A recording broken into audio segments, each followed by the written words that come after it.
નમસ્કાર વિદ્યાર્થી મિત્રો, આપ સૌનું ગુજરાતી પાઠશાળામાં હાર્દિક સ્વાગત છે। વિદ્યાર્થી મિત્રો, આજે આપણે ધોરણ 7માં વિજ્ઞાન અને ટેકનોલોજી વિષયમાં આપણું 10મું ચેપ્ટર સજીવોમાં શ્વસન એના સ્વાધ્યાયના પ્રશ્નોનો આપણે વિગતવાર અભ્યાસ કરવાનો છે। વિદ્યાર્થી મિત્રો, આપણે સૌપ્રથમ આપણા સ્વાધ્યાયનો પહેલો પ્રશ્ન જોઈએ કે સ્પર્ધાના અંતમાં રમતવીર એની સામાન્ય પરિસ્થિતિની સરખામણીએ શા માટે ઝડપી અને ઊંડા શ્વાસ લે છે? તો વિદ્યાર્થી મિત્રો, રમતવીરને સ્પર્ધા દરમિયાન જ્યારે એની સ્પર્ધા ચાલુ હોય તો એ દરમિયાન એને ઝડપથી દોડવાનું હોય છે। એ ઝડપથી દોડવા માટે શરીરને વધારાની શક્તિની જરૂર પડે, બરાબર? અને એ વધારાની શક્તિ મેળવવા માટે જે છે એ આપણા શરીરની અંદર આપણો જે ખોરાક એટલે કે આપણા જે ગ્લુકોઝ એના અણુઓ વધુ તોડવા પડે, અને એ વધુ અણુઓ તોડવા માટે વધુ ઓક્સિજનની જરૂર પડે।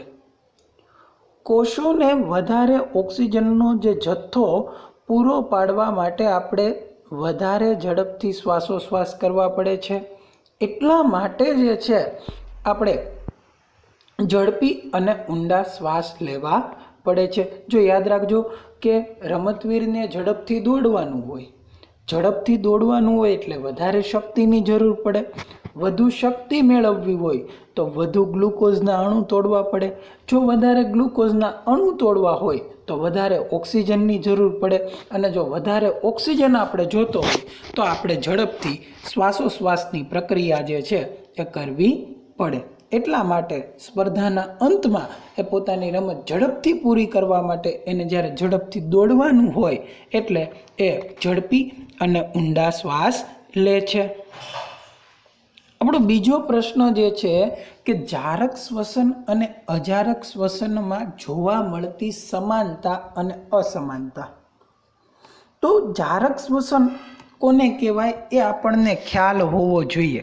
તો જારક શ્વસન એટલે ઓક્સિજનની હાજરીમાં થતું શ્વસન, અને અજારક શ્વસન એટલે ઓક્સિજનની ગેરહાજરીમાં થતું શ્વસન। હવે જારક શ્વસન જે છે એની સમાનતા અને અજારક શ્વસનની આપણે સમાનતા જોઈએ તો કે બંનેમાં જે છે એ ખોરાકનો એટલે કે જે આપણા ગ્લુકોઝના અણુને તોડીને શક્તિ ઉત્પન્ન કરવા માટે થાય, જારક શ્વસન હોય કે અજારક શ્વસન। બીજું કે જ્યારે આ શ્વસન થતું હોય જારક કે અજારક ત્યારે બંને વખતે કાર્બન ડાયોક્સાઇડ ઉત્પન્ન થાય, અને આ જારક શ્વસન કે અજારક શ્વસન એ બંને પ્રક્રિયાઓ જે છે એ સજીવ શરીરના કોષોની અંદર થાય। અસમાનતા એની અંદર શું રહેલી છે તો કે આ ઓક્સિજનની હાજરીમાં થાય છે, જ્યારે કોણ તો કે જારક શ્વસન અને અજારક શ્વસન ઓક્સિજનની ગેરહાજરીમાં થાય છે। જારક શ્વસન દરમિયાન વધુ પ્રમાણમાં શક્તિ ઉત્પન્ન થાય અને અજારક શ્વસનમાં ખૂબ ઓછા પ્રમાણમાં શક્તિ ઉત્પન્ન થાય। આવું શા માટે?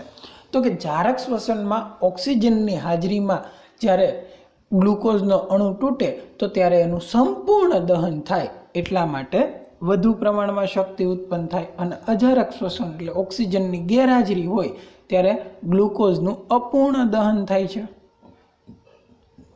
એટલા માટે ઓછા પ્રમાણમાં શક્તિ ઉત્પન્ન થાય। આગળ ત્રીજું કે જ્યારે આપણે ધૂળવાળી હવા શ્વાસમાં લઈએ છીએ ત્યારે જે છે એ શા માટે આપણે વારંવાર છીંક ખાઈએ છીએ? તો કે શ્વાસમાં લીધેલી જે આપણી ધૂળવાળી જે હવા જે છે એમાં ધુમાડો હોય, પરાગરજ હોય, ધૂળના રજકણો હોય, એ વગેરે હોય છે। તો ત્યારે જે છે એ આપણી નાસિકા કોટરમાં જે છે એ હવા જે છે એ પસાર થાય છે, બરાબર?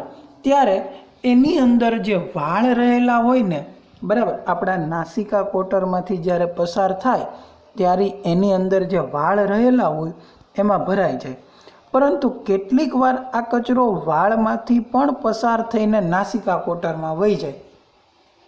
ત્યારથી આગળ જતાં આપણી અંત્ય ગુહામાં એના દ્વારા અજંપો પ્રેરે. અજંપો એટલે કે આપણને જે છે એ અંદરથી જે છે એવું અજંપાની સ્થિતિ અનુભવે.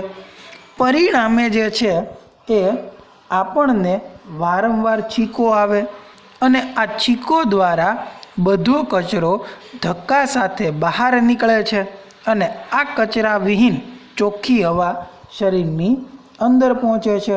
તો આમ આપણે ધૂળવાળી હવા જ્યારે શ્વાસમાં લઈએ છીએ તો ત્યારે આપણને વારંવાર છીક આવે છે. બરાબર. આગળનો પ્રશ્ન જોઈએ. 3 કસનળી લ્યો, એમાં 3/4 એટલે કે ચોથા ભાગનું પાણી ભરો. ત્રીજા ભાગ પૂર્ણ કસનળી. હવે એને ABC નામ આપો. એમાં આપણે ગોકળ ગાય, બીમાં વનસ્પતિ અને સીની અંદર ગોકળ ગાય અને વનસ્પતિ આપણે બંને મૂકવાની છે. તો કઈ કસનળીમાં CO2નું પ્રમાણ સૌથી વધુ હશે? તો એના ઉત્તરમાં આપણે જોઈએ તો કે અહીંયા આપણને એક એવો ઉત્તર કહી દીધો કે કસનળી CO2માં. પણ શું કામ?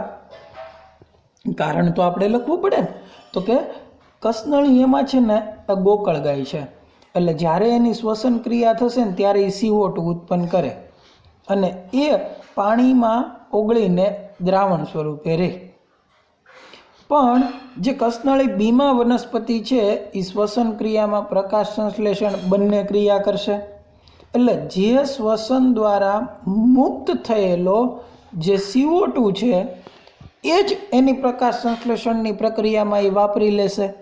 જો ખાસ સાંભળજો કે શ્વસન ક્રિયામાં જે CO2 ઉત્પન્ન થાય છે એ જ એનું પ્રકાશ સંશ્લેષણની ક્રિયામાં વપરાશે. એટલે એમાં સૌથી ઓછો જે છે એ CO2 હશે. હવે કસનળી Cની વાત કરીએ તો એની અંદર ગોકળ ગાય અને વનસ્પતિ બંને છે.